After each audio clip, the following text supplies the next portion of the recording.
Negra, anong oras ka pupunta sa party ni Apple? Mula sa binabasang dokumento, napaangat ang mukha ni Megan at napatingin sa aroganteng lalaking papasok ng kanyang opisina. Bakit ka narito? Kunot noong tanong niya kay Jersey, ang kababatang playboy at nuknukan ng yabang. Huwag mo ngang sagutin ng tanong din ang tanong ko. Dumiretso ito sa malapad na couch. Pranting na upo, isinampay ang mga baraso sa sandalan habang panay ang nguya ng chewing gum.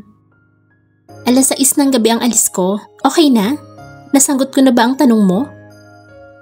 Kopya na. 6:00 ng gabi. Makikisakay ako sa kotse mo papunta sa party at pauwi. Bakit? Nasaan ang sasakyan mo? Ayoko magdala ng sasakyan. Baka malasing ako mamaya, wala akong driver. Naiikot ni Megan ang mga mata. Ginawa mo pa akong driver. Ang sabihin mo, pag nalasing ka mamaya, kung sino-sino namang mga babae ang dadalhin mo sa hotel. Grabe ka naman sa akin, Megan. Tumayo ito, lumipat ng upo sa visitor's chair sa harap ng table niya. Bakit? Totoo naman ah. Wika niya. Akala mo lang yun. Sagot ni Jersey. Megan Pascual, General Manager. Bagong nameplate ah. Basa nito sa desk nameplate niya. Huwag mo nga pakialaman yan. Akmang aagawin ito ni Megan. Titingnan lang naman eh. Ilinayo iyon ng lalaki. Baka kasi malaglag. Kapapagawa lang niya ni Archie. Katwiran niya. Oops! Sadyang ilalaglag iyon ni Jersey. Jersey? Napatayo si Megan. Mabilis na dumukwang at ilinahad ang kamay upang saluhin ang desk nameplate. Binibiro lang pala siya nito dahil sinalo din ng kaliwang kamay ni Jersey ang nameplate.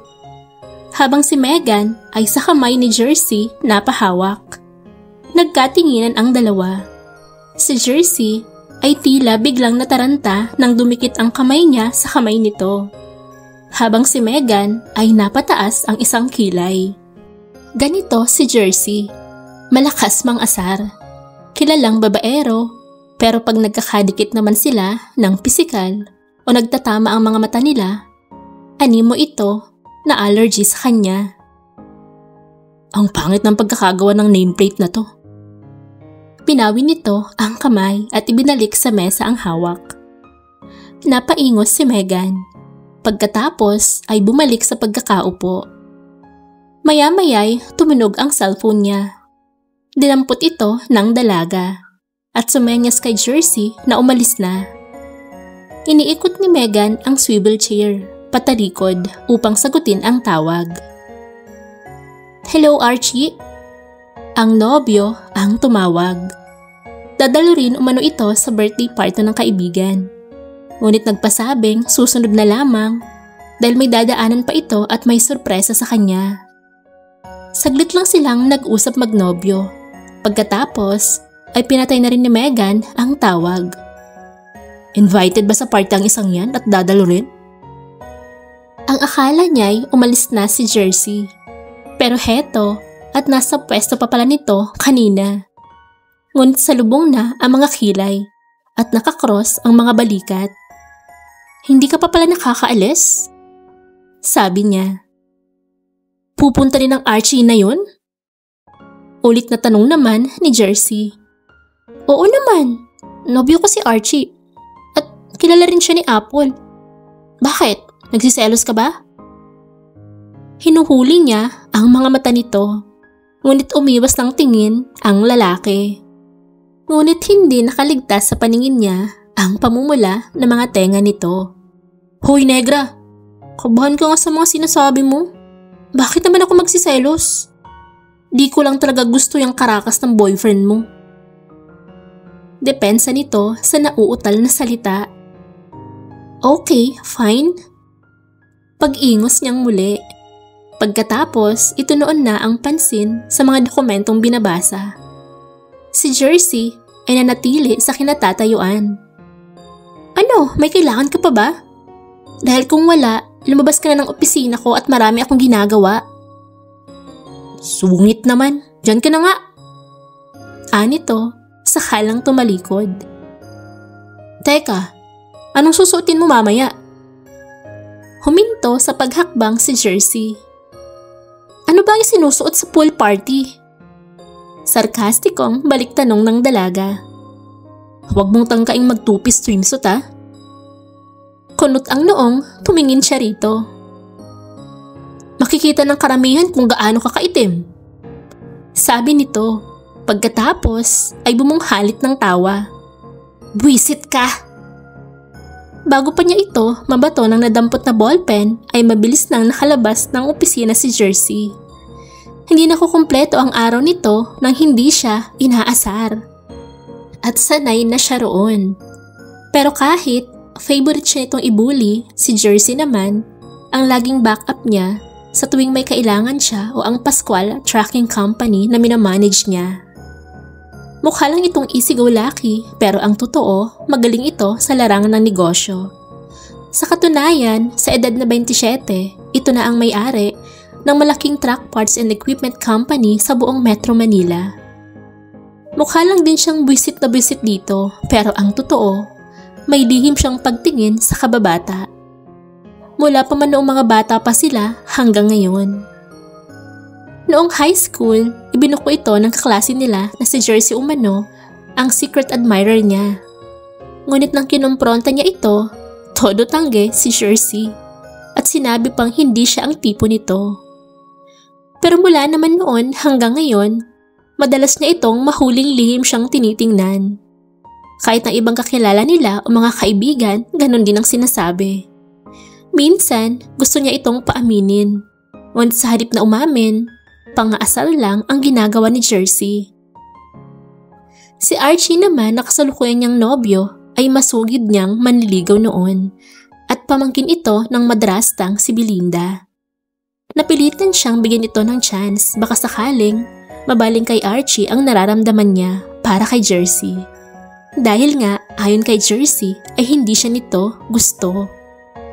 Subalit, bigo si Megan. Dahil kahit 5 buwan na silang magkasinta ni Archie, si Jersey pa rin ang laman ng puso niya. Alam niyang nagiging unfair siya sa nobyo, kaya mamayang gabi, balak na niya yung makipaghiwalay rito. Hindi na nagtaka si Megan nang mabungaran si Jersey sa passenger seat ng kanyang sasakyan. Maluwang ang pagkakangisi nito. Ang hupad naman ng driver ko. At talaga makikisabay ka sa akin? Bakit hindi? Naku Jersey ha, sinasabi ko sa'yo, isasabay lang kita papunta. Pero bahala ka na sa buhay mo pauwi. Pagbubunga nga niya. Dami mo namang sinasabi. Sabi ni Jersey. Driver pala ha? Naupo na rin siya sa driver's seat. Ano pa hinihintay mo? Inginuso ni Megan ang seatbelt. Anong gagawin ko dyan? Dahil ipagmamaneho kita, ipagkabit mo ko ng seatbelt. Naisip ni Megan na pambawi. Ipupusta niyang hindi iyon gagawin ni Jersey dahil maridikit na naman sa kanya at kung gagawin man iyon ay magrereklamo muna. Negra naman, wala ka bang kamay? Meron syempre, pero hindi tayo aalis kung hindi mo ko ipagkakabit ng seatbelt. Napakamot ito sa ulo. Huminga muna ng malalim bago mabilis na ikinabit ang seatbelt niya. Gustong matawa ni Megan dahil sing bilis lang ng kidlat na ginawa iyon ni Jersey at todo iwas ang mukha. Hindi tuloy maayos ang pagkakabit nito, kaya inulit na lang niya. Nasa kalagitnaan na sila ng biyahe, tumunog ang cellphone ni Megan na kinabit niya sa phone holder. Si Archie muli ang tumatawag. Bago pa man niya mapindot ang receive call button, mabilis na itong kinancel ng katabi. Jersey? Sita ni Megan. Bawal mag-cellphone kapag nagmamaneho. Depensa nito. Kaya nga nasa phone holder, di ba? Kahit na. Tsaka wala talaga akong katiwa-tiwala sa Archie na yan. Kaya kung ako sa'yo, makikipagwalay na ako dyan. Bakit ka ba concern na concern sa love life ko, ha? Siyempre, pinagtiwala ka sa akin ni Tito Leon. Kaya kahit masungit ka, para na kitang kapatid. Aray, kapatid. Kailangan ba talagang ulit-ulitin yun? Sa isip-isip ni Megan. Jersey, hindi ko kailangan ng kapatid, no? 25 na ako. Alam ko na ang ginagawa ko, kaya hindi mo kailangan maging concern sa love life ko. Ilang segundo ring nang liit ang mga mata nito. Pagkatapos ay malalim na napabuntong hininga.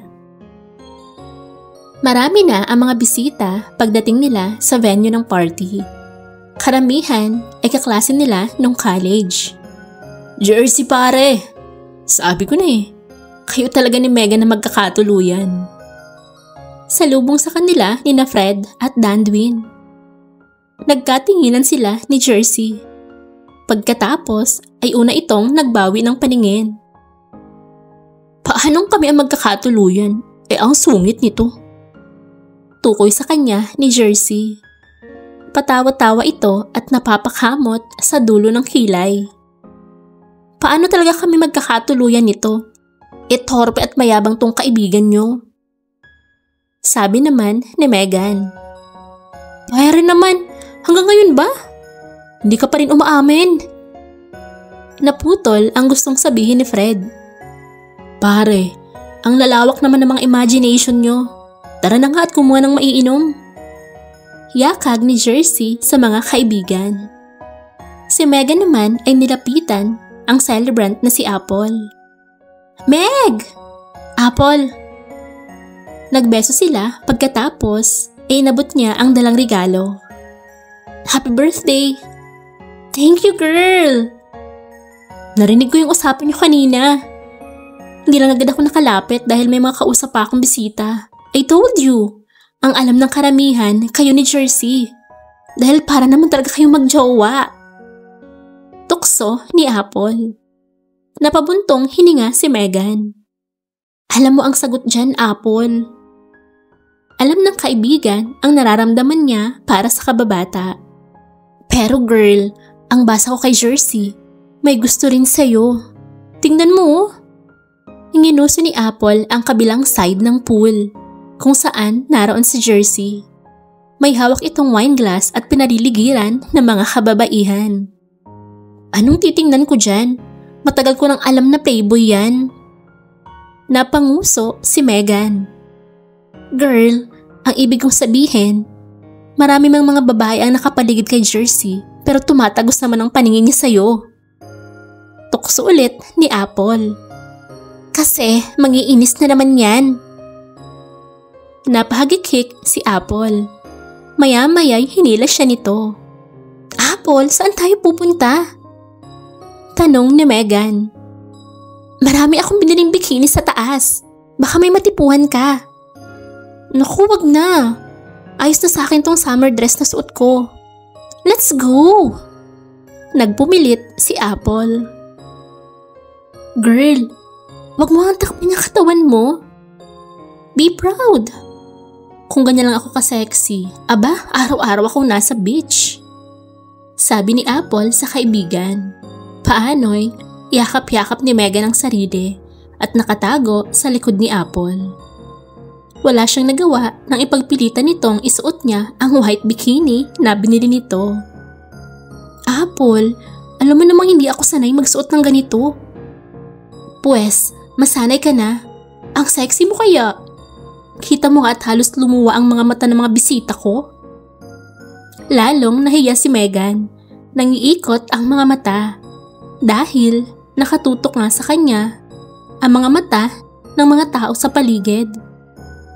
Nang madaanan ng paningin niya si Jersey, paghanga ang unang nakita niya sa reaksyon nito. Subalit, nang malamang nakatingin siya rito, pinagtawanan siya nito. Inirapan nito ng dalaga, pagkatapos ay isinuot niya ang hawak na mahabang blazer. Nagpaalam si Apple na lapitan ang mga bagong dating na bisita, kaya nakiumpok muna si Megan sa mga kababaihang kakilala niya.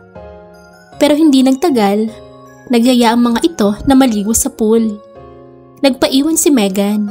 kaya mag-isa siya ngayong nakaupo sa isang lounge chair habang panhanakang sinisimsim ang hawak na juice. "Babe!" Tawag sa kanya ng lalaking parating. Malawak ang pagkakangiti nito at may hawak na pumpunong pulang rosas. "Archie?" Napakurap-kurap si Megan. Dahil iba ang aura ngayon ng nobyo. Nakasuot ito ng black suit at tila excited na kinakabahan. Sa likod nito ay si Apple, nanunukso ang mga mata. "Babe, happy 5th monthsary. 5 buwan pa lang tayong magkarelasyon, pero matagal na kitang kilala at matagal na rin kitang minamahal. Pasensya na kay Apple kung ngayon ko ito gagawin. Pero hindi na kasi ako makapaghintay. Namapa sa akin ko ng buong buo. Babe, will you marry me?" Lumuhod si Archie at dinukot ang singsing sa bulsa ng pants nito. Naghiyawan ang mga tao sa paligid. Halos lahat ay natuwa sa proposal ni Archie, maliban kay Jersey, na noon ay nasa isang sulok at kuyom ang mga kamao. "Ha? Pero Archie..." Say yes! Sulsul ng mga nakapaligid. Doon ay napatayo si Megan upang akayin patayo si Archie. "Archie, kasi..." "Thank you, babe. Mahal kita." Pinutol ni Archie ang gusto niyang sabihin. Niyakap siya nito. Pasimple siyang kumalas sa pagkakayakap ni Archie. "Archie, I'm sorry." "Babe, please. Willing akong maghintay sa sagot mo hanggang pumayag kang magpakasal sa akin. Huwag mo lang akong tanggihan ngayon. Please." Nagmamakaawang wika ng nobyo. Gustuhin man niyang i-reject na ito agad, nagdalawang isip si Megan. Dahil may kung anong nagpaisip sa kanya kung bakit gustong-gusto nitong makasal sila agad. Kahit pa noong 1 buwan pa lang silang magnobyo, bukang bibig na nito ang kasal at nag-propose na nga ito ngayon. Napabuntong hininga si Megan. Pagkatapos ay nagpaalam siyang magbabathroom muna. Seryosong mukha ni Jersey ang nadaanan ni Megan paglabas niya ng ladies' room. Panay ang hitbugan nito ng sigarilyo. 2 beses pa lang niyang nakitang nanigarilyo ang kababata. Ang unay na mag-undergo ng heart operation ang mama nito noong college sila. At ang pangalawa ay ngayong gabi. Sabi nito noon, nagwo-worry ito kaya nanigarilyo. Ano kaya ang ikinababahala ni Jersey ngayon? Bakit nanigarilyo ulit sa pangalawang pagkakataon? Nang makita siya ni Jersey, pinatay nito ang sigarilyo at itinapon. "Anong nangyayari sa'yo?" Tanong ni Megan rito, habang sinundan ng tingin ang sigarilyong itinapon nito. "Wala, may iniisip lang." "Ikaw, anong nangyari sa'yo? At talagang papakasalan mo ang Archie na yun?" Bakit parang may pait ang mga salita nito? "Bakit? Nasasaktan ka ba?" "Oo." Pag-amin ni Jersey. "Bakit ka nasasaktan? Gusto mo ba ako, Jersey?" Kinabahan si Megan sa sariling tanong. Napaawang naman ang labi ni Jersey. Hindi nito inaasahan ang diretsahan niyang tanong. Ngunit maya-mayay, bigla na lamang itong humagalpak ng tawa. "Ikaw? Gusto ko? Negra naman. Nanaginip ka naman ng gising." "Tabi!" Halos umusok ang bumbunan niya sa inis.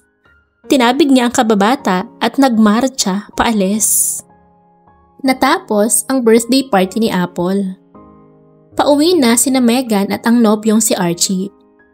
Kasalukuyan silang nasa tapat ng sasakyan niya at ipagbubukas ng pinto ng passenger seat ng nobyo dahil ito ang magmamaneho.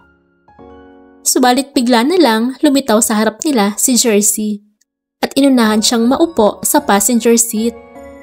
Patawa-tawa pa ito. "Jersey? Anong ginagawa mo rito?" Halos sabay na tanong nila ni Archie. "Di ba nga makikisakay ako sa'yo, papunta at pauwi? Katwiran nito. Magkaiba ang way ng bahay natin, Jersey. Sabi ni Megan. Pwede namang unahin ko munang ihatid ni Archie sa bahay mo. Pag naihatid ka na niya, ako naman ang ihahatid niya sa bahay ko. Pangisi-ngisi ito. Hindi. Pero sige, dahil mapilit ka. Ayan Susie oh, ikaw yung magmaneho at dito kami sa backseat. Inihagis niya sa makulit na lalaki ang susi. Si Archie nang magmaneho. Nakainom ako tapos dito ako sa tabi niya at may pag-uusapan kami. Ilinagay ni Jersey ang susi sa kamay ni Archie. Naiiling na lang na lumigid sa kabila si Archie at pumesto sa driver's seat. Habang si Megan ay napilitang mag-isa sa backseat. Inakala ni Megan na talagang maitatanong si Jersey kay Archie. Ngunit tahimik naman ito habang nasa biyahe sila at natutulog. Babe, gusto mo bang punta na natin si Tita Belinda bukas para ibalita ang proposal ko? Tanong ni Archie. Sinipat siya nito sa rearview mirror. Marami siyang trabaho sa kumpanya bukas. Si Jersey ang sumagot. Nagtutulog-tulugan lang pala ito. How about sa weekends, babe? Muling tanong ni Archie. May appointment siya kay Mrs. Ching. Si Jersey muli ang sumagot. Sinilip siya sa backseat. Sige Archie, after na lang ng appointment ko kay Mrs. Ching, pupunta tayo kay Tita Belinda. Sabi na ni Megan, habang inirapan si Jersey. Bakit alam ng lalaking to ang schedule niya? Nakangiting patuloy na nagmaneho si Archie. Jersey, nandito na tayo sa harap ng bahay mo. Yugyug ni Megan sa balikat ng kababata. Tuluyan itong nakatulog sa biyahe. Negra, di ba ikaw munang ihahatid bago ako? Napakamot ito sa ulo. Bumaba ka na nga dyan. Hinila niya ito palabas ng passenger seat. Nang makalabas ang lalaki ay agad siyang pumalit dito. Negra! Tawag ni Jersey. What? Nakukulitang tanong niya. Mag-ingat ka. Message mo ako pag nakauwi ka na. Bilin nito. Nagtataka man sa nakikitang lungkot sa mga mata nito ay napatango na lang si Megan. Kinabukasan, pagpasok sa opisina, mainit ang ulo ni Megan. Dahil tambak ang mga goods na dapat ay transport sa Visayas sa dahilang sira umano ang mga truck. Mabel, akala ko ba naayos na ang mga truck kahapon pa? Tanong niya sa sekretarya. Yun din po ang sabi ni Mang Julian, ma'am. Pero anong nangyari ngayon? Pinahinto daw po kasi ni Sir Jersey ang pag-aayos. Si Jersey? Bakit? Kibit-balikat ang naging tugon ni Mabel. Jersey! Naiinis na kinuha niya ang cellphone at tinawagan ang lalaki. Ngunit hindi niya ito makontak. Tumawag siya sa opisina nito, ngunit wala pa daw doon si Jersey. Nagpa siya ang dalaga na puntahan na lang ito sa bahay nito. James, nasaan ang boss mo? Nasalubong ni Megan, ang assistant ni Jersey. Palabas na ito ng bahay ng huli. Ma'am Megan, mabuti ho at nandito kayo. Nasa taas si Sir Jersey. Tulog pa, ayaw bumangon. Tulog? Sinipat niya ang wristwatch. 11:00 na ng umaga. Lasing na lasing ho kasi si Sir Jersey kagabi. Sumbong ni James. Lasing? Sa pagkakatanda ni Megan, hindi naman ganun kalasing si Jersey nang idaan nila sa bahay nito kagabi. Ma'am Megan, pwede ho bang ikaw na ang manggising kay Sir Jersey? Baka masasanti na ho ako kapag nangatok na naman ako sa kwarto niya. Paghingi ng pabor ni James. Sige, ako nang bahala. Naglakad na si Megan paakyat sa hagdan at dumiretso sa silid ni Jersey. Kumatok muna siya at tinawag ito, ngunit tahimik ang silid. Dahil bukas naman ang pinto, pumasok na siya sa loob. Nagkalat ang bote ng alak sa paligid ng kwarto. Ano bang problema ni Jersey? Bakit ito naglasing ng ganito? Humakbang si Megan. Naroon nga sa malaking kama nito si Jersey at mahimbing na natutulog. Nakadapa ito, walang pang itaas, kaya expose ang malapad na balikat at likod. May puting kumot naman ito, ngunit pang upo lang ang natatakpan. Kaya litaw din ang mabalahibo at mahahabang binti. Napalunok si Megan. Kung nasa ibang sitwasyon lang, gugustuhin niya sigurong maghapong pagmasdan na lang ang makisig na lalaking nasa harapan niya. Subalit naipilig niya ang ulo. Hindi ito ang oras para pagpantasyahan si Jersey. Nilapitan niya ang kababata. Jersey? Yugyug niya sa balikat nito. Umungol si Jersey. Jersey, bumangon ka na nga dyan. Tanghali na. Bakit mo pinatigil ang pag-aayos ng mga truck ko? Nagmulat ito ng mga mata. Negra, anong ginagawa mo rito? Nandito ako dahil kailangan ko yung mga truck ko. Hindi aabot sa tamang oras ang paghatid ng mga finished goods sa Visayas. Frustrated, nasabi ni Megan. Aabot yun. Humarap si Jersey mula sa pagkakadapa nito. Hindi para bumangon, kundi para magtalukbong lang ng kumot. Jersey! Napipikot na ang dalaga. Matutulog pa ako. Sa inis ni Megan ay hinila niya ang kumot nito. Jersey, hindi ka ba babangon? Naputol ang gusto pang sabihin ni Megan dahil nasentro ang mga mata niya sa kung anong namumukol sa likod ng manipis na boxer shorts ni Jersey. Gusto niyang pagsisihang hinila pa ang kumot nito. Negra naman, akin na yan! Tila nahiya naman si Jersey kaya bumangon habang takip-takip ang harapan at akmang aagawin sa kanya ang puting kumot. Dahil hindi nakapaghanda si Megan, nasama ang katawan niya nang hilahin ni Jersey ang kumot. Sumubsob siya sa dibdib nito. Ilang segundo rin silang magkapatong. Hindi sigurado si Megan kung kaninong malakas na kabog ng dibdib ang naririnig niya. Sa kanya ba o kay Jersey? Negra, kailan mo ba balak umalis sa ibabaw ko? Tanong ni Jersey sa pamamagitan ng lihim na paglunok. Hanggat di ka bumabangon para ayusin mga truck ko. Paano ko makakabangon kung nandyan ka? Tama nga naman si Jersey. Mabilis siyang tumayo at inayos ang nalukot na palda. Ngunit mas mabilis ang kilos ni Jersey dahil nakapasok agad ito ng banyo. Naiiling at gustong matawa ni Megan. Sigurado naman siyang hindi kasapi ng pangatlong kasarian si Jersey. Pero bakit tila allergy ito sa kanya? Inantay ni Megan na matapos sa paliligo si Jersey. Baka kasi bumalik na naman ito sa pagtulog. Habang inaantay ang lalaki ay pinulot niya ang mga bote ng alak na nagkalat sa kwarto nito at itinapon sa trash can. Nandito ka pa? Kunot noong tanong nito, tapos na itong maligo. Nakatapi lang ng puting tuwalya.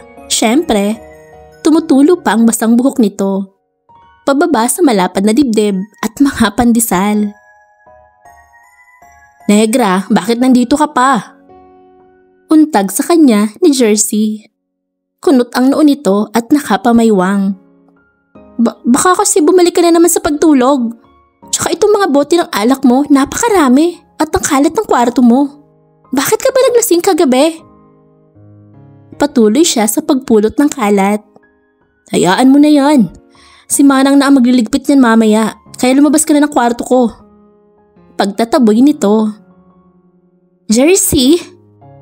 Akala ni Megan ay nagdadahilan lang ito. Magbibihis ako, ano ba? Paliwanag ng huli. Siguraduhin mo, Jersey, ha? Bilisan mo. Palabas na ng kwarto si Megan nang tumunog na naman ng cellphone niya. Si Archie ang tumatawag. Iniimbita siyang mag-lunch sa labas. Hindi iyon nakaligtas sa pandinig ni Jersey. Kailangan mong sumama sa akin sa shop kung gusto mong ayusin ko ang mga truck mo. Sabi nito sa likuran niya. Salubong ang mga kilay na napalingon siya rito. Bakit? Hindi naman ako mekaniko ah. Bahala ka. Kung makikipag-date ka ngayon, o hindi ko aayusin ang mga truck mo. Matutulog na lang. Okay, sasama na. Bilisan mo na, Jersey ah. Tinext niya si Archie na hindi siya makakasama sa lunch dito. Dahil nakatalikod na si Megan, hindi niya nakita ang ngiting tagumpay ni Jersey. Kung nahirapan ang mga mekaniko sa pag-ayos ng mga truck, kay Jersey ay maning-mani lang. May kung anumang kinalikot lang ito sa ilalim ng truck at sa mga makina, ayos na agad at umandar na ang mga ito. Ayos na, negra. May pagmamayabang na sabi nito. Yun na nga ganun lang pala kadali. Ang tagal mo pang ginawa. Huy, akala mo lang madali pero nahirapan kaya ako. Katwiran nito. Tinanggal ang maduming gloves sa mga kamay. Oo na, salamat. Kinuha ni Megan ang cellphone at tinawagan si Mabel. Yung mga bagong truck ko na lang muna ang gamitin nyo sa paghatid sa Visayas. I-observe ko muna yung mga truck mo. Sure ka? Tumango si Jersey. Pagkatapos ay tinawag ang assistant nito. Nakapamaywang, medyo madumi ang suot na overall at may kaunting pawis sa noo habang kausap si James. Guwapo ng mukong na to. Sa isip-isip ni Megan. Ngunit nang biglang lumingon sa kanya si Jersey ay nag-iwas siya ng paningin. Mang Raul? Binuksan ni Megan ang bintana ng sasakyan upang kumpirmahing kakilala nga niya ang lalaking naglalakad sa gilid ng kalsada. Kahit pa nakasuot ito ng baseball cap, kilalang kilala niya ito dahil matagal itong naging driver ng ama. Mang Raul! Tawag rito ng dalaga, ngunit hindi siya nito narinig dahil dire-diretsong naglakad ito at lumiko sa isang eskinita. Naghanap ng pwedeng mapagparkingan ng sasakyan si Megan. Pagkatapos ay hinabol si Mang Raul. Kailangan niya itong makausap.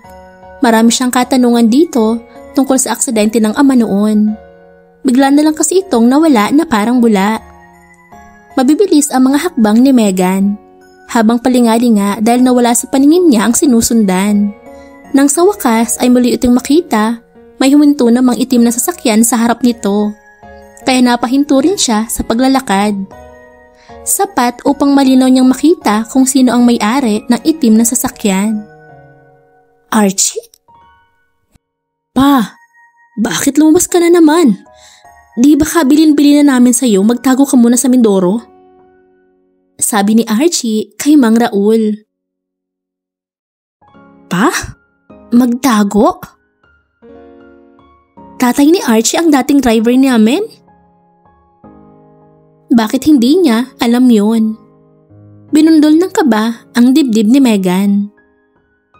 Nang mapatingin sa gawin niya ang dalawang lalaki, ay mabilis siyang kumuble sa isang puno. Hindi na niya narinig pa ang sumunod na pinag-uusapan ng mga ito. Nang muli siyang sumilip, nakaalis na ang sasakyan ni Archie at wala na rin doon si Mang Raul. Kung tatay ni Archie si Mang Raul, anong kaugnayan ng dating driver ng ama sa madrasta niyang si Belinda? Bata pa lang nang maulila si Megan sa ina. Ang akala niya'y hindi na mag-aasawang muli ang amang si Leon Pascual dahil abala ito sa negosyo nito. Ngunit, nang mag-18 years old siya, pinakasalan nito ang sekretaryang si Belinda. Maganda naman ang pakikitungo nito sa kanya. May mga pagkakataon lang na pakiramdam ni Megan ay may itinatago ito. Ilang taon lang ang lumipas na sangkot sa isang car accident ang papa niya at nasawi.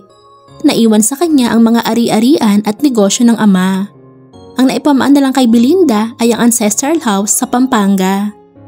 Bagaman hindi nito ipinapakita, ramdam niyang masama ang loob ng madrasta. Malalim ang iniisip ni Megan habang pabalik sa pinagparkingan ng kotse niya. Sa kalsada pala siya napadaan at hindi napansin ang kumaharurot na sasakyan. Shock na napapikit si Megan. Dahil sa isang iglap, kalahating dipa na ang pagitan ng sasakyan sa kanya. Mabubundol na siya nito.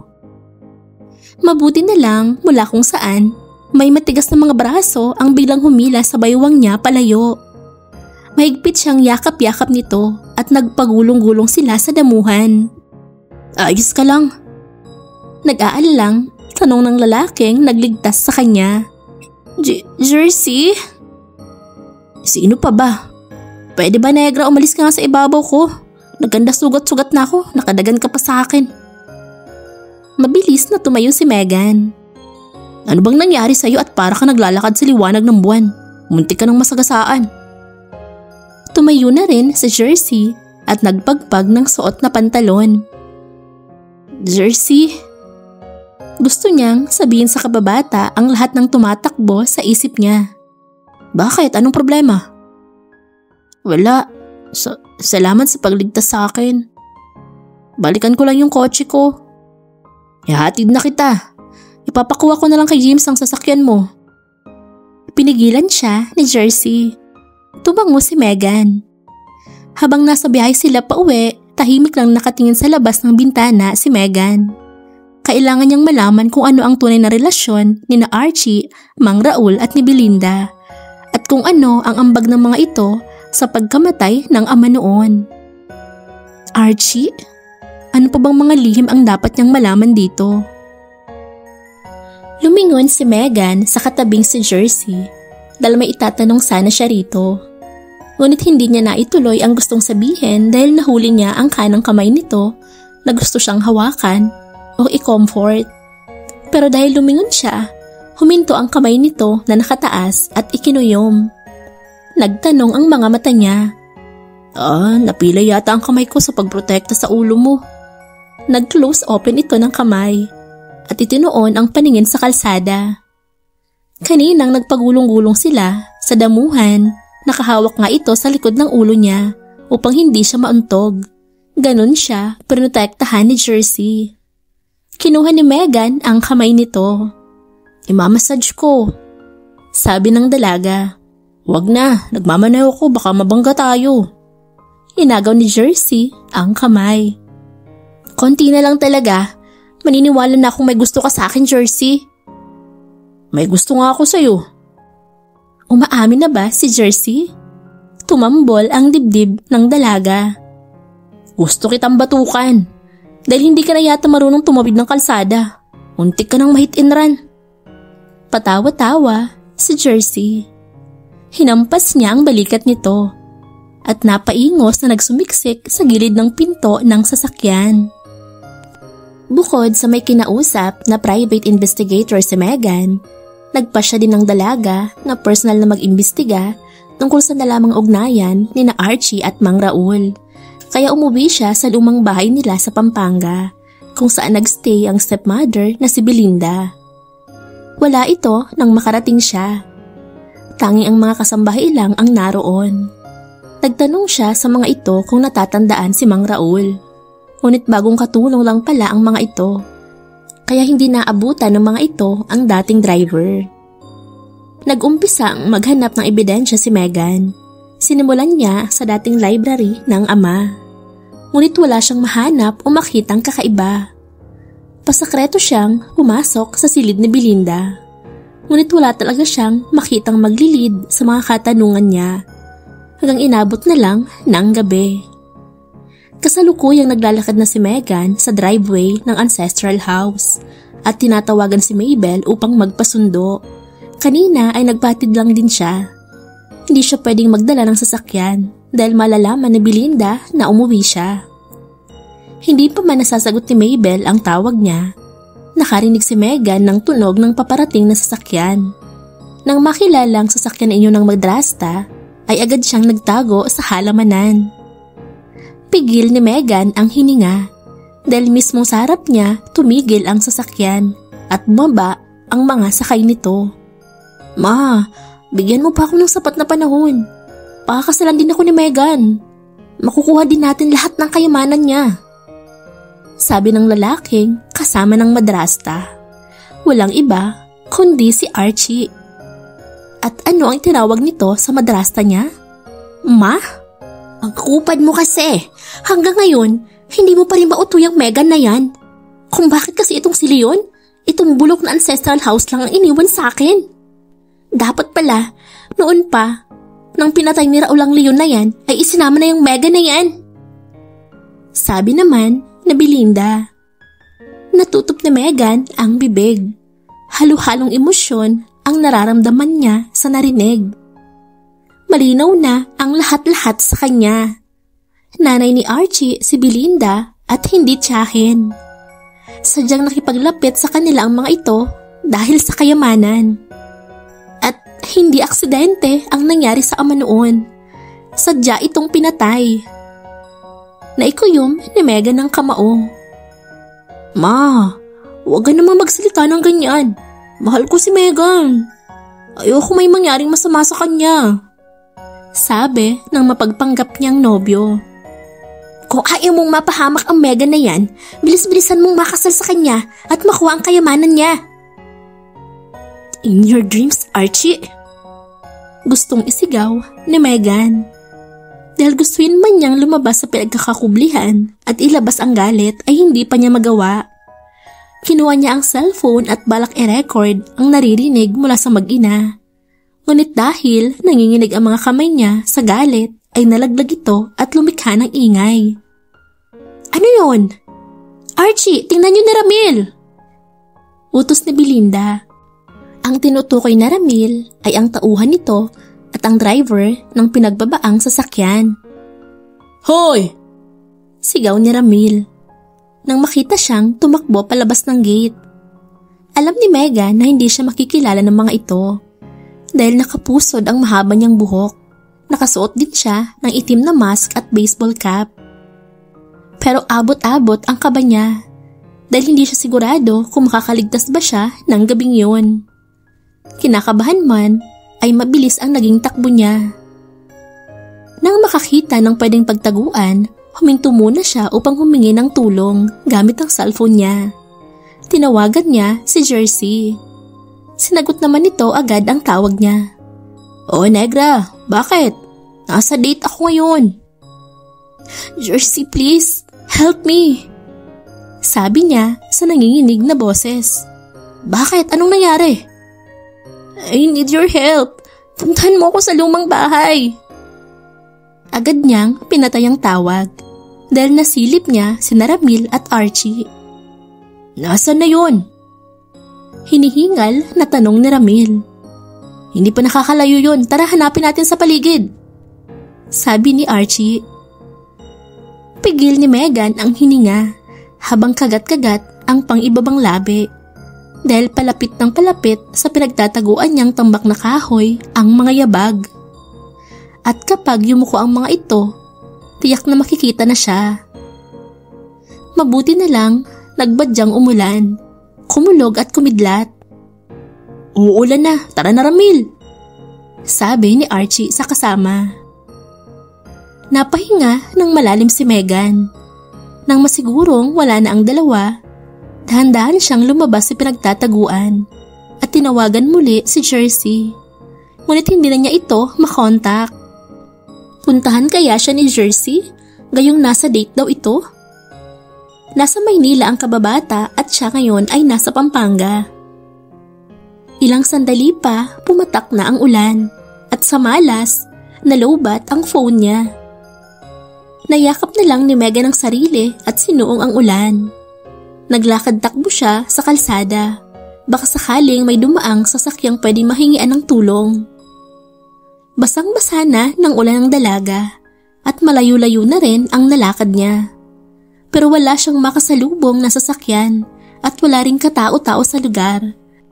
Pasado 9:00 na rin kasi ng gabi. Dahil nilalamig na at nangihina, napaupo na lang siya sa gilid ng kalsada. Helpless ang pakiramdam niya. Idagdag pa ang sama ng loob na nararamdaman sa nalamang nangyari sa ama at ang pagiging traidor ni Belinda at Archie. Napaiyak siya at nayakap na lang ang mga tuhod habang isinubsob ang mukha. Ilang minuto rin siya sa ganung posisyon hanggang sa maramdaman ni Megan na tila hindi na siya napapatakan ng ulan. Nangingangat niya ang mukha, may malaking payong ang nakasukob sa kanya. Jersey! Tawag niya sa lalaking. Seryosong nakatayo sa harap niya at hawak ng mahigpit ang payong. Jersey! Tumayo si Megan, niyakap si Jersey at tumagulhol ng iyak sa dibdib nito. Awang-awa naman ang binata habang tinatapik-tapik ang likod niya. Nakakainis ka. Bakit ang tagal mong dumating? Sabi niya sa kababata sa pamamagitan ng paghikbi. Kung pwede ko nga lang liparin tong Pampanga, ginawa ko na eh. Kahit paano'y gumaan ang pakiramdam niya. Tama na yan, negra. Basang-basa na ng uhog mo yung damit ko. Biro ni Jersey. Visit ka. Naiiyak at natatawang, kinurot niya ito sa tagiliran. May malinis na damit ako sa kotse. Magpalit ka muna, baka magkasakit ka. Sabi ni Jersey sa kanya. Tumaliman naman si Megan. Tapos nang magpalit ng damit si Megan at kasalukuyang bumabiyahe na sila pabalik ng Maynila. Magkwento ka na, ano bang nangyari? Seryosong tanong ni Jersey. Kunwaring hindi ito narinig ni Megan. Nagikab siya at ipinakit ang mga mata. Hindi pa ito ang oras para sabihin kay Jersey ang mga nalaman niya. Dahil may mga pinaplano siya laban kina Belinda. At siguraduhin ng dalaga na makakamit ng ama ang hustisya. Nauwi sa totoong tulog ang pagpikit ng mga mata ni Megan. Nang magising ay umaga na at nasa isang silid na siya. Iniikot ni Megan ang mga mata. Nasa bahay siya ni Jersey at kwarto iyon ng binata. Bumangon ang dalaga, sinuot ang nakahandang pambay na tsinelas at nagpanaog. Nakaamoy siya ng masarap na niluluto sa kusina kaya doon siya dumiretso. Naroon si Jersey at tagahanda ng agahan. Good morning! Bati niya rito. Sa wakas, gising na ang prinsesang uhugin. Maupo ka na at patapos na tong sopas na paborito mo. Bakit dito mo ko dinerecho sa bahay mo? Para mo tuloy akong itinanan. Sabi ni Megan. Itinanan? Kahit labas-pasok ka naman talaga sa bahay ko? Iyon ang sinabi ni Jersey, pero halos napaso ito sa hinahalong sopas nang sabihin iyon. Nangingiting naupo na siya sa dining table. Ipinagsandok siya ni Jersey ng sopas at nagtimpla rin ito ng gatas niya. Wow! Amoy palang masarap na! Natatakam na sambit ng dalaga. Pagkatapos ay nilantakan na ang sopas. Bakit hindi ka kumakain? Tanong ni Megan. Naupo na rin kasi si Jersey sa hapagkainan, ngunit kape lang ang nasa harap nito. Kape lang ako sa umaga. Sagot nito habang nagbuklat ng magazine. Panay ang sulyap ni Megan kay Jersey habang kumakain. Negra, mag-focus ka nga sa kinakain mo. Sita ng binata. Naiilang sa mga titig niya. Itinaas nito ang binabasang magazine, sapat upang matakpan ang muka. Napapailing at natatawa na lang si Megan habang nagpatuloy sa pagkain. Jersey? Maya-mayay tawag niya rito. Ibinaba na nito ang magazine na nakatakip sa mukha at humigop ng kape. Pakasalan mo ko. Diretsong, sabi ni Megan. Ah? Halos maibuga ni Jersey ang iniinom na kape. Dali-dali itong nagpunas ng table napkin. Pagkatapos ay bigla na lamang itong bumunghalit ng tawa. Jersey, seryoso ako. Naiinis na sabi ni Megan. Todo irap siya. Pagkatapos ay tumayo. Kung ayaw mo, itutuloy ko na lang pagpapakasal ko kay Archie. Tumalikod siya. Aktong mag-walk out. Pero sa isip ay tahimik na nagbilang. 1, 2, 3. Ihahakbang na niya ang paa upang kunwaring iwanan ito. Ngunit, sandali! Pigil ni Jersey. Napataas ang sulok ng labi ni Megan. Sinasabi na nga ba niya? Muli siyang humarap kay Jersey. Kailan tayo magpapakasal? Gustong mapakamot sa ulo ni Jersey. Bukas, sabi ng dalaga. Bukas agad? Civil wedding lang muna ang naging kasal ng dalawa dahil kailangan itong isikreto. Halos wala nga silang gaanong sinabihan upang hindi iyon makarating sa madrasta. Pagkatapos ng kasal, dumiretso na ang bagong mag-asawa sa bahay ni Jersey dala ang ilang gamit ni Megan. Saan ko ilalagay mga gamit mo? Tanong ni Jersey. At tubili ito kung ipapasok ba iyon sa master's bedroom kung saan ang kwarto nito o ipapasok sa guest room. Sa guest room na lang muna. Bakit? Gusto mo bang sa kwarto mo na rin ako matulog? May panunodyo sa boses ni Megan. Kita niya ang pamumula ng mga tenga nito. Ako na nga magpapasok niyan. Asawa ko. Kinuha ni Megan sa kamay nito ang maleta at nagpaunang pumasok sa guest room. Lalong nangamatis ang tenga ni Jersey. Kinatok ni Megan ang asawa sa kwarto nito bago siya matulog ng gabing yun. Dahil may ipapakita siya rito. May kailangan ka? Naligo pala ito kaya matagal bago nagbukas ng pinto. Walang pang itaas si Jersey at nakapajama lang ito. Itinaas ni Megan ang hawak na dokumento bilang sagot sa tanong nito. Ano yan? Tanong ni Jersey. Pumasok si Megan sa loob ng kwarto at diretsong naupo sa single couch. Nagtatakang sumunod si Jersey.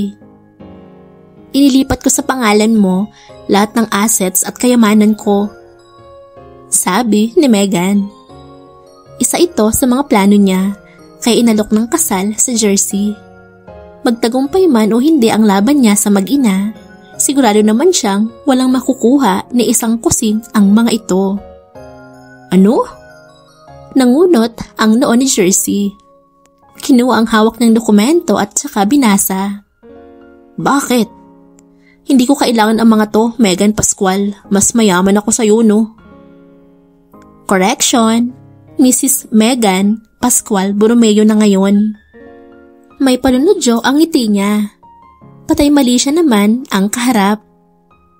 Jersey, alam kong mas mayaman ka sa akin. Kaya nga pinagkakatiwala ko yan sa'yo. Makahulugang sabi niya. Hindi nagsalita si Jersey, pero naniningkit ang mga mata nito. Ano ba yung ekspresyon na yan? Natatawa si Megan. Diyan ka na nga. Tumayo na siya at akmang palabas ng pinto. Negra, Megan! Tawag ni Jersey. Gusto nitong malaman ang dahilan niya. Humarap si Megan. Wedding gift ko nga yan sa asawa kong gwapo at hot. Tumingin siya sa katawan nito. Pagkatapos ay humagikhik at patakbong lumabas ng pinto. Naiwang, nalilito at napapailing si Jersey. Pangalawang araw nila bilang mag-asawa. Nagpaalam muna si Megan na sa bahay niya matutulog dahil may mga asikasuhin siya. Alam rin ni Jersey na may kipagkita siya kay Archie upang makipaghiwalay ng personal dito. Babe, anong gusto mong kainin? Nag-dinner sila ni Archie sa isang restaurant. Kung amas na ito ay para bang totoong malinis ang intensyon sa kanya. Kahit ano, matipid na tugon niya. Matapos sabihin ni Archie ang order sa waiter ay hinarap siya nito. Babe, about sa proposal ko. Archie, taga saan nga ulit ang parents mo? Iniba niya agad ang paksa. Mindoro. Halatang hindi ito naging komportable sa tanong niya. Si Tita Belinda, kapatid ng mother mo o ng father mo? Patuloy na panguusisa niya kahit alam naman na ni Megan ang sagot. Babe, bakit naman bigla mong naitanong yan? Gusto ko lang makilala ang family mo. Ibig bang sabihin, pumapayag ka ng pakasalan ako? Aktong hahawakan ni Archie ang kamay niya na nasa ibabaw ng table.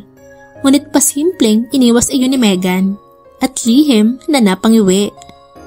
Kung noon ngang hindi pa niya natutuklasan ang tunay na pagkatao nito, ay hindi siya nagpapahalik o basta nagpapahawak dito. Ngayon pa kaya? Dumating ang mga in-order nilang pagkain. Tahimik silang kumain. After ng dinner, hinatid na siya ni Archie sa bahay niya.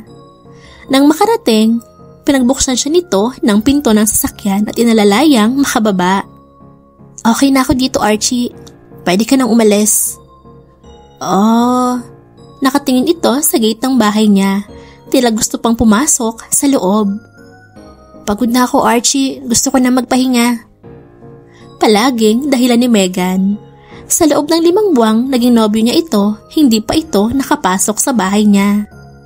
Napilitang tumango si Archie. Pagkatapos ay pumasok na sa sasakyan nito. Nagpaalam pa ito bago pinaandar ang sasakyan, kaya kinawayan ito ni Megan. Pagbaba niya ng kamay at pag-alis ng sasakyan ni Archie, namataan niya sa kabilang kalsada ang pamilyar na bulto ng isang lalaki. Ang asawang si Jersey. Nakasandal ito sa sasakyan habang panay ang hit-hitbuga ng hawak na sigarilyo. Nakagat ni Megan ang gilid ng labi. Galit kaya ito? Naglakad siya at nilapitan ang asawa. Ngumiti si Megan ng pagkatamis-tamis. Kanina ka pa ba dyan? Malambing na tanong niya. Kanina pa. Kanina ko pa kayo sinusundan. Mula pa dun sa restaurant. Malumanay naman ang tinig ni Jersey. Ngunit may diin at tila nagkikiskisan ang mga ngipin. May guilt na naramdaman si Megan, pero mas nangingibabaw ang kasiyahan sa nakikitang pagsiselos ni Jersey. Bakit ka naninigarilyo? Pinatay ni Jersey ang sindi ng sigarilyo at itinapon. Sa halip na sagutin ang tanong niya, nagtanong din ito. Akala ko ba, makikipaghiwalay ka na sa Archie na yun dahil kasal na tayo? Nanunumbat ang tinig nito. Nakangiting tinitigan ni Megan ang asawa. Kahit hindi maipinta ang mukha nito, ay talagang napakagwapo. Tumingkayad siya at hinawakan ang magkabilaang pisngi ni Jersey. Pagkatapos, ay dinampian niya ito ng halik sa labi. Namilog ang mga mata ni Jersey. Hindi inaasahan ang ginawa niya. Tatawagan ko na lang si Archie para makipaghiwalay. Pili ang ngiti ni Megan. Iniwan ang asawa at patungo na sa gate ng bahay niya. Naiwang tila nahanginan sa Jersey habang napahawak sa labi nito. Jersey! Diyan ka na lang ba? Hindi ka ba papasok sa loob? Sigaw ni Megan sa asawa. Binuksan niya ng malaki ang gate dahil ipapasok ang sasakyan ng asawa. Papasok na. Napakamot ito sa ulo at nagbadaling pumasok sa dalang sasakyan. Gusto mong matulog dito sa kwarto ko? Pabirong sabi ni Megan nang mapagbuksan ng pinto si Jersey. Mag-usap tayo. Problemado ang mukha nito. Napatango si Megan at nilakihan ang pagkakabukas ng pinto ng kwarto niya upang makapasok ang asawa. Bago ito maupo sa couch, pinulot ni Jersey ang roba niya sa ibabaw ng kama at inihagis sa kanya. Nakasuot nga lang pala siya ng manipis na pantulog. Sa halip na mahiya ay napaismid si Megan. Ano bang pag-uusapan natin? Matapos suotin at itali ang roba, naupo na siya sa katapat na pang-isang upuan. Tungkol kay Archie. Matiim siyang tinitigan nito. Ganun mo ba talaga kamal ang kumag na yun? Kaya hindi mo mahiwalayan? Nagsiselos ka sa kanya? Megan, hindi ako nakikipagbiruan. Higit na tila ng problema si Jersey. Hindi ko mahal at hindi ko minahal si Archie, okay? Paano mo siya naging nobyo kung ganun? Sinusukat ng mga tingin nito kung gaano katotoo ang sinasabi niya. Sinubukan ko lang ibaling sa kanya ang feelings ko para sa'yo. Ha? Negra, wag mo nga akong pinagluloko. Napaiwas ng tingin ang asawa, ngunit hindi nakalagpas sa paningin ni Megan ang pagningning ng mga mata nito. Dahil hindi ka naman naniniwala sa akin, bumalik ka na dun sa guest room dahil matutulog na ako. Hinila niya patayo si Jersey. Napakamot ito sa ulo habang palabas na ng kwarto niya. "Good night, mister." Hinatid ito ni Megan hanggang sa pinto. "Good night." Napipilitang sagot ng asawa. "Sandali!" Tawag ni Megan. Pagharap ni Jersey, nanakawan niya ulit ito ng halik sa labi. Katulad ng reaksyon nito kanina, muling namilog ang mga mata ni Jersey. Humahagik-hik na bumalik siya ng kwarto at isinara ang pinto. Maya-maya'y narinig niya ang pagkatok ng asawa. Binuksan niya ang pinto.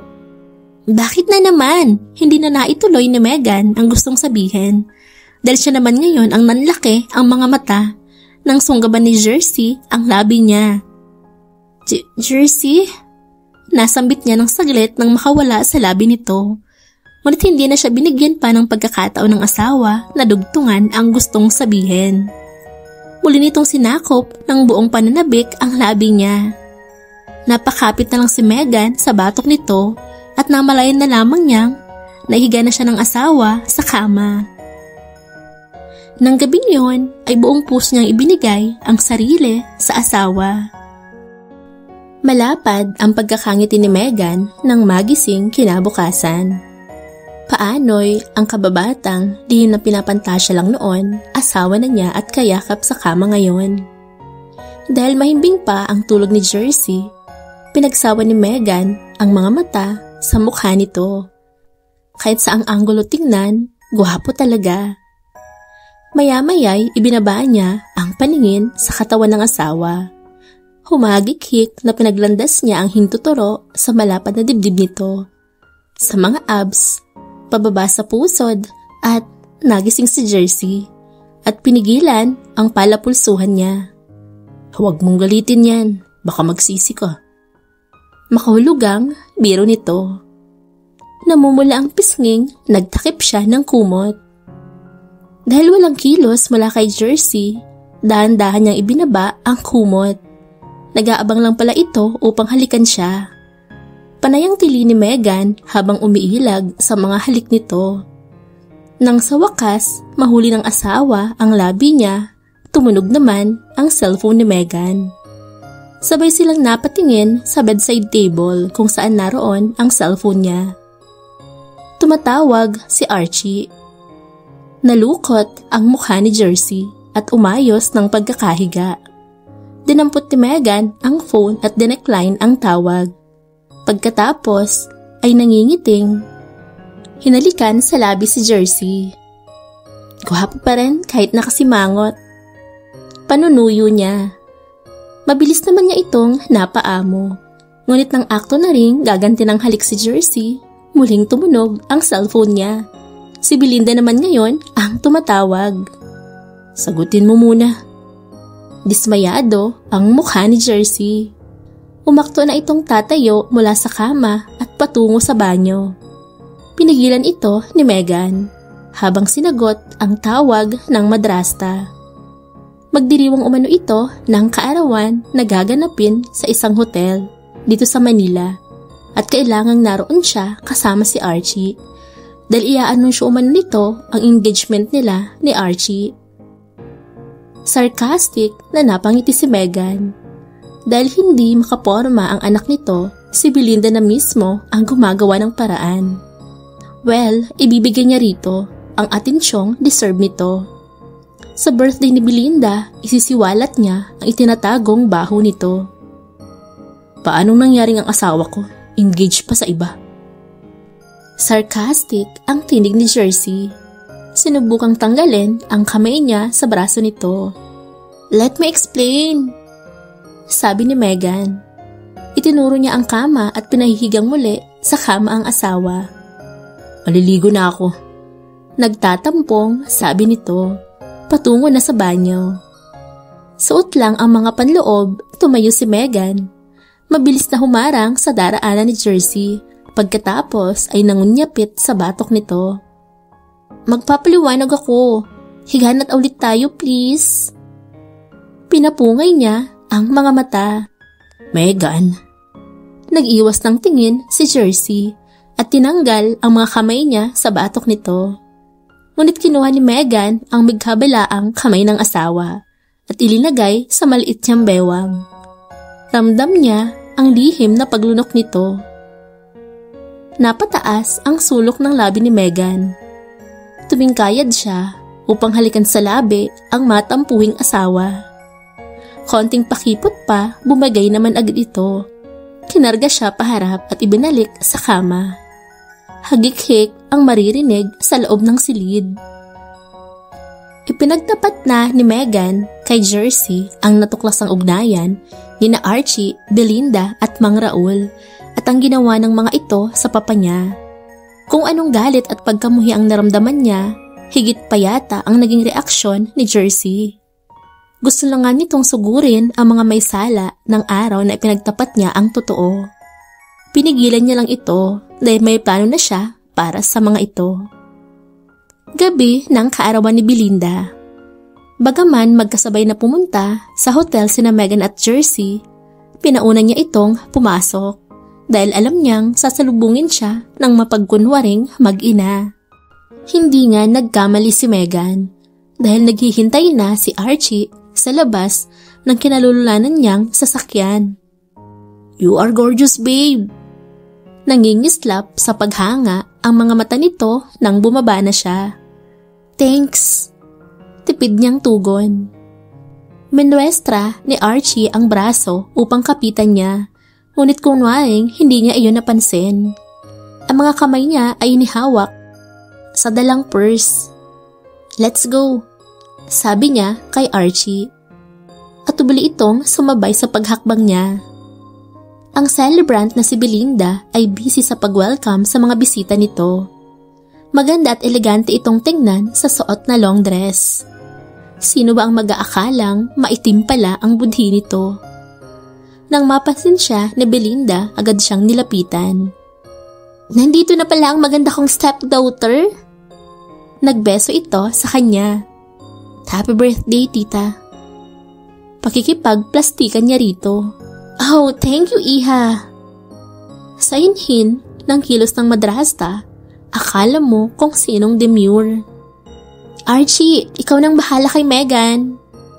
Baling nito sa pamangkin kuno. "Yes ma, tita." Muntik ng madulas na tugon ni Archie. Lihim na napalatak si Megan.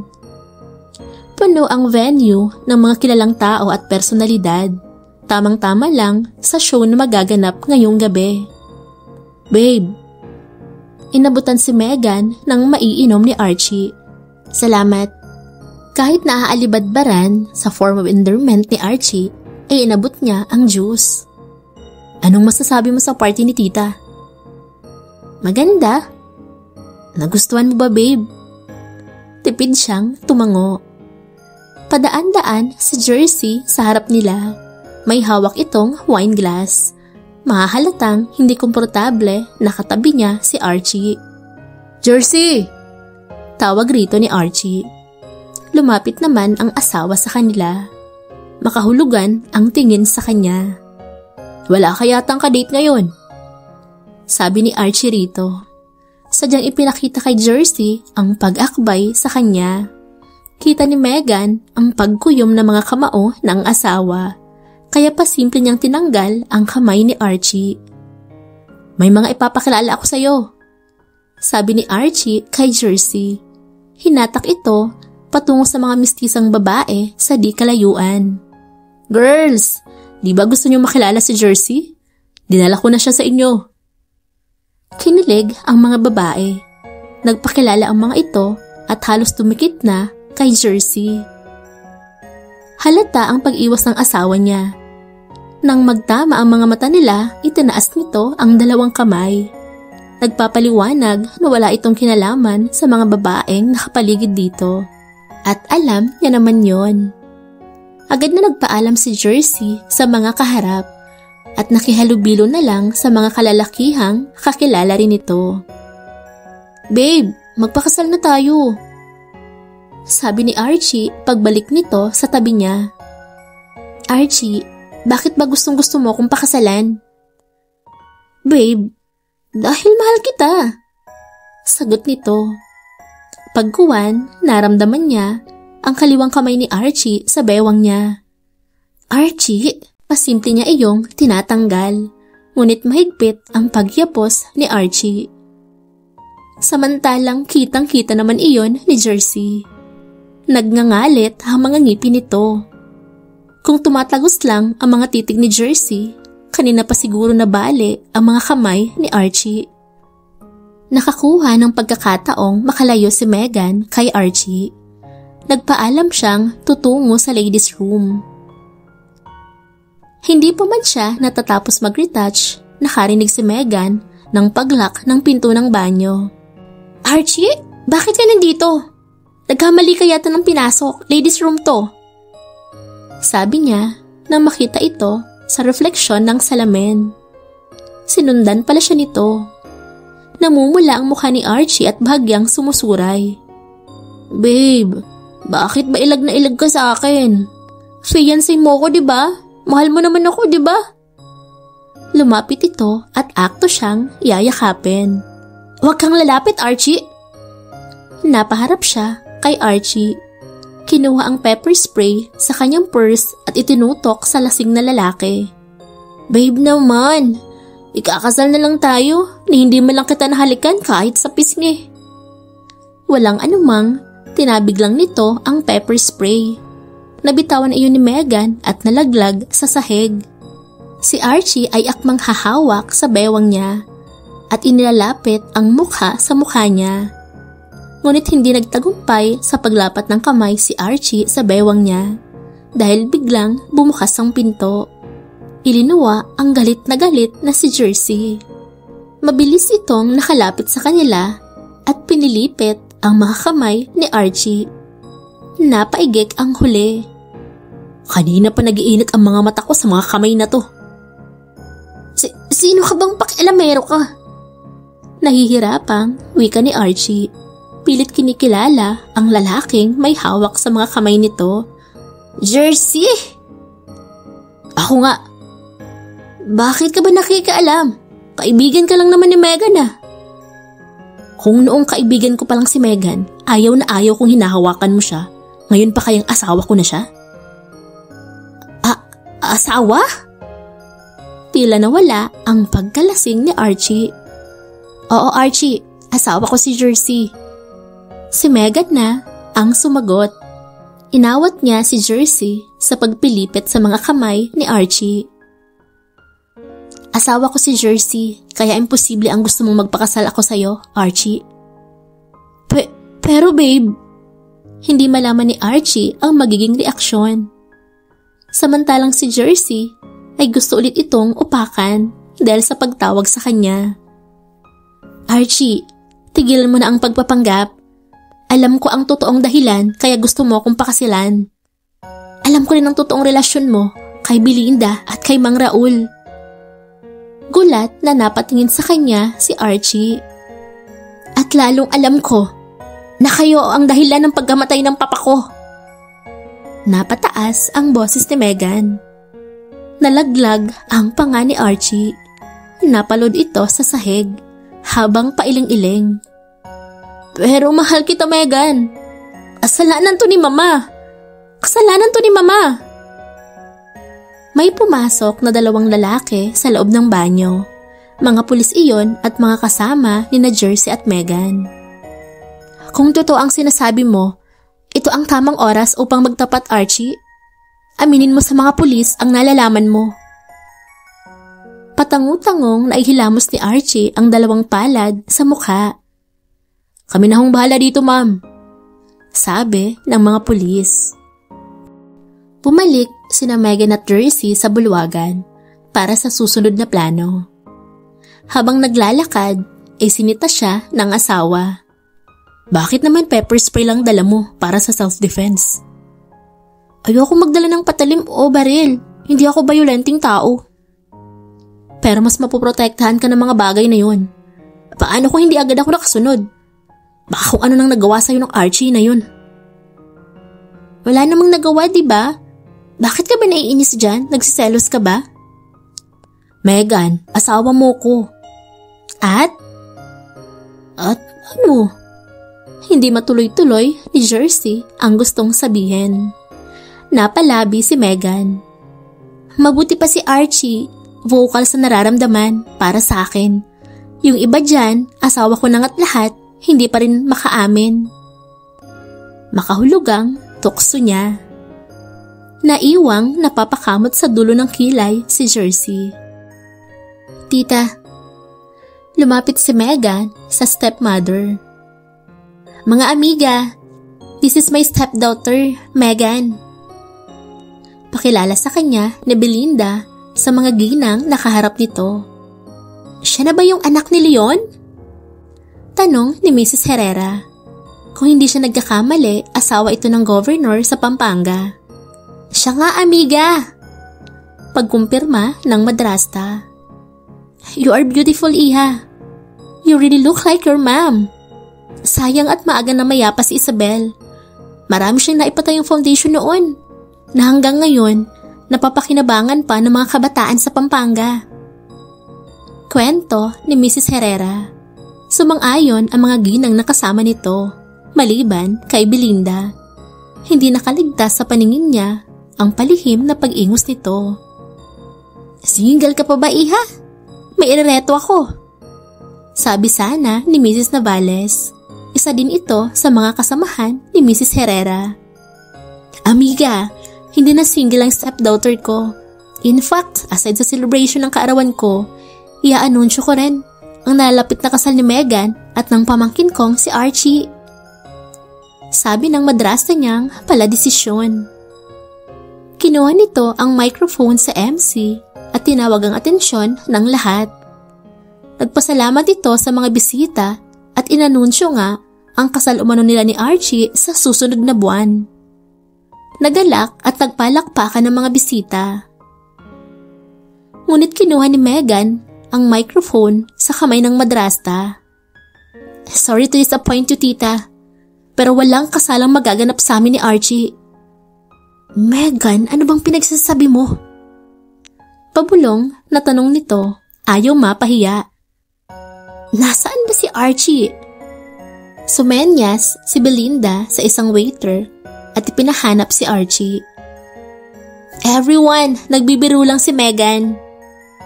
Nataranta ang madrasta dahil nagbulungan ang mga tao sa paligid. I'm serious, tita. Imposible ang pangarap mong kasal para sa amin ni Archie.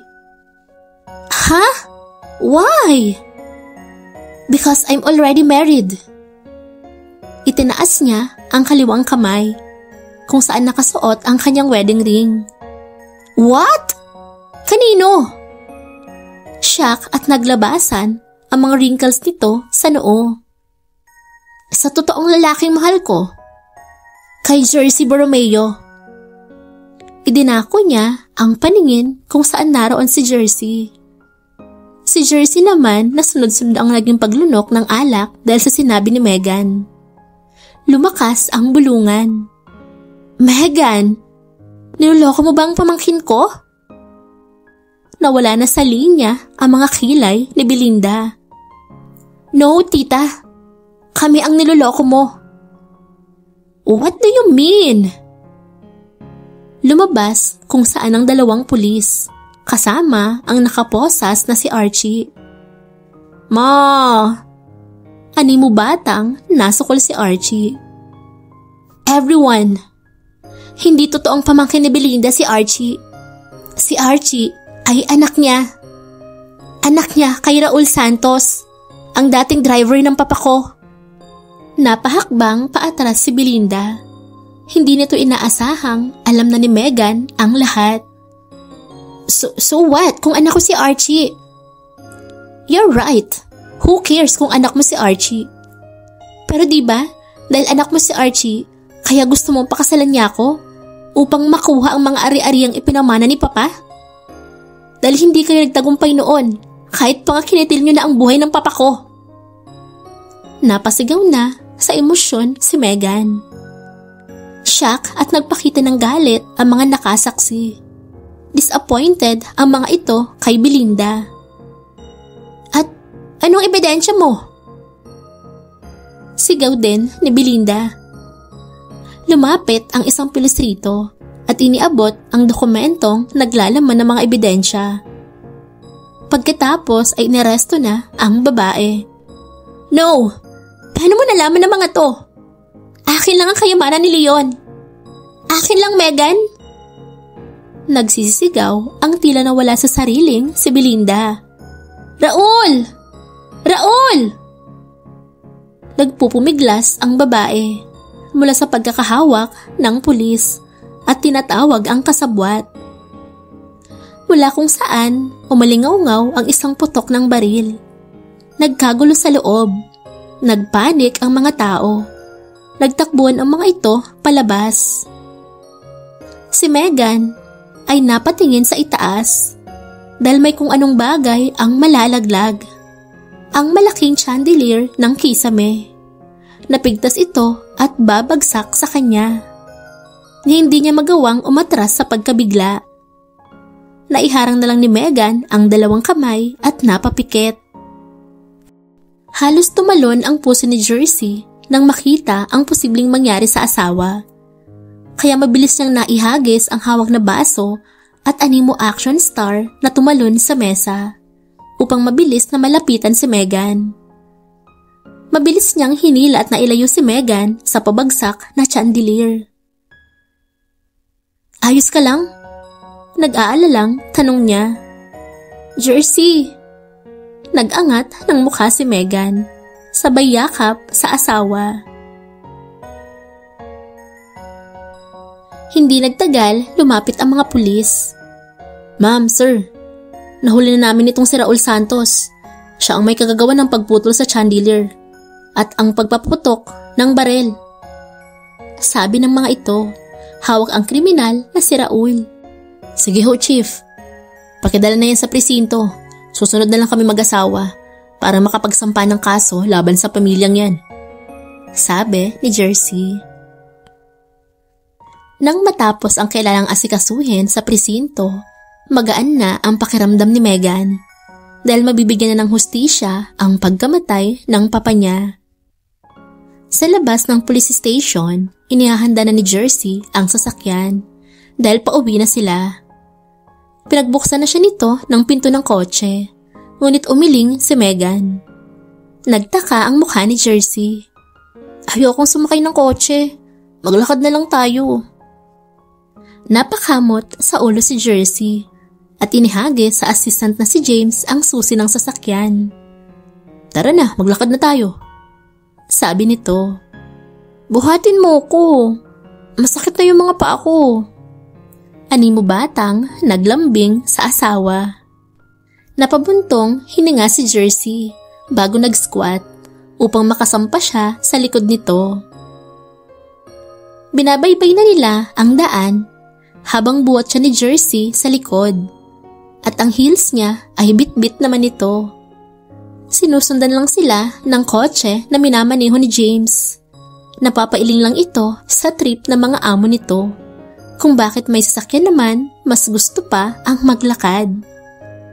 Akala ko, solid yung plano mo. Bakit muntik ka nang madisgrasya? Okay naman yung plano ko, diba? Naipakulong ko na si Belinda at nalaman ng mga tao kung gaano siya kasama. Pero muntik ka nang mapahamak. Giit ni Jersey. Ang tinutukoy ay ang muntik ng pagbagsak sa kanya ng chandelier. Pero hindi mo naman ako hayaang mapahamak, diba? Sandaling tumahimik si Jersey. Pagkuwan ay nagtanong. Yung sinabi mo tungkol sa lalaking pinakasalan mo, totoo ba yun o palabas lang? Anong sinabi ko tungkol dun? Kunwaring, di niya maalala. Pero kung nakikita lang sana ni Jersey, ang nanunudyong mga ngiti niya. Ano? Sabi mo... Kita niya ang pamumula ng tainga ni Jersey.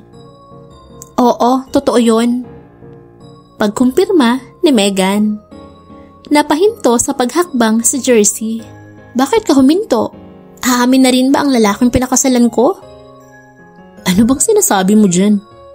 Deny pa rin ni Jersey. Inayos nito ang pagkakabuhat sa kanya at nagsimula ulit humakbang. Ibaba mo na ako, Jersey. Napikon si Megan.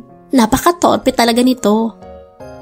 Nang makababa sa likod ng asawa ay nagmarcha siya pabalik ng nakayapak. Teka, Megan! Hinabol siya nito. Oo na, Jersey. Noon pa man, bukang bibig mo na hindi mo ko magugustuhan. Binilisan ni Megan ang paglalakad. Hindi sa ganoon. Hindi naman malaman ni Jersey kung anong paliwanag ang gagawin. Pilit siya nitong sinasabayan sa paglalakad. Magpo-file na ako ng annulment bukas. Ano? Megan, Negra, mahal kita! Sa wakas, umamin din si Jersey. Kung hindi pa siya nag-inarte, hindi pa ito magtatapat ng totoong nararamdaman. Anong sinabi mo? Nakatalikod si Megan, pero unti-unti siyang huminto na sa paglalakad. Mahal na mahal kita, Megan. Kailan pa? Noon pa man. Ako yung secret admirer mo nung high school. Nung college, sadyang hinaharang ko at pinagbabantaan ng mga gustong lumapit at maligaw sa'yo. Galit na nagsiselos ako kay Archie kung bakit naging nobyo mo ang siraulong yun. Talaga? Bakit every time na tinatanong kita, dinedeny mo? Humarap na siya kay Jersey. Hindi ko din alam. Pagdating sa'yo, natutorpe ako. Baka kasi i-reject mo lang o pagtawanan ako. Kaya instead na magtapat ka, binubulo mo ko lagi. Dahan-dahan siyang lumapit sa asawa. Hindi pambubuli yun. Diskarte at paglalambing ko yun. Nag-cross ng mga balikat si Megan. Galit ka ba? Sorry na. Promise hindi na kita. Tumingkayad si Megan at mabilis na hinalikan sa labi ang asawa. Kaya natigilan si Jersey. Matagal ko nang alam na mahal mo ko. Ang hirap mo lang paaminin. Tara na nga at umiwi na tayo. Masayang hinawakan niya sa kamay ang asawa. Ngunit hinila siya ni Jersey pabalik sa katawan nito at ginantihan siya ng halik sa labi. Marubdob ang mga halik ni Jersey. Tila ba ibinuhos ang lahat ng itinatagong nararamdaman sa kanya. Habol nila kapwa ang hininga nang bitawan nito ang labi niya. Mahal na mahal kita, Negra. Marahan niya itong hinampas sa balikat. Mahal din kita, asawa kong hindi naman pala bully. Torpe lang. Magpakasal ulit tayo. This time, church wedding na. At hindi na sikreto. Sabi ni Jersey. Tumangutango si Megan bilang pagsang-ayon. Muli siyang hinalikan sa labi ng asawa. Pagkatapos ay binuhat siya nito. This time ay pa-bridal style na. Nangunyapit siya sa batok nito habang nangingiti. Bakit? Tanong ni Jersey. Wala nang taguan ng Felix? Wala na. Tugon ng asawa. Napahagikik si Megan.